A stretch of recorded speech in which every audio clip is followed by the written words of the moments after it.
everything else got out of the way. Sid,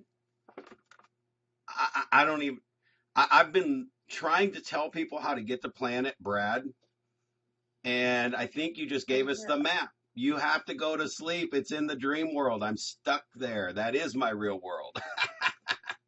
Love it, dude. Love it. All right. So, what are you doing every day to live a $1 billion life? Now, I'm going to stop right there because if you're listening to the $1 billion, you've missed it. You're not hanging out in this room enough. It's not technically about that, but just listen, all right? What are you doing every day to live a $1 billion life, billionaire life? And it's not about the $1 billion. It's about if that happens, you're living a $1 billion life and the $1 billion actually shows up. Hey, that'll be like hitting the lottery, right? However, if you're living a billionaire life and living on purpose and you miss it, it's not even about the $1 billion. What if you hit 500 million? What if you hit a million? What if you hit 500K or even 250K, right? If you were living a billionaire life and you hit 500K, that's a pretty great life. And we've said this before, it's not about how much you make, it's about what you do with it. So for the comfortable people listening, I've got a challenging question. And it might be everybody listening because every time we all hit comfort zones, right? If you had $1 billion sitting in your bank account, would your life change drastically?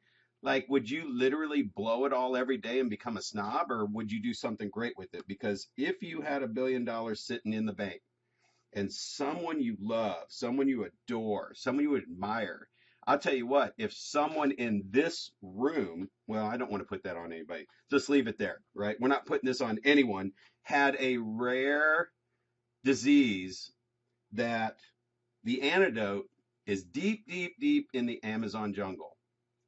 And it's going to cost $1 million to get there to get this rare plant that's going to save their life. And maybe they got 24 hours, maybe they got 3 days, whatever it is. Or what if it's on the moon? And if you had $1 billion sitting in the bank and you can take 100 million and fly to the moon and get the antidote, what option would you want to have if this did show up somewhere?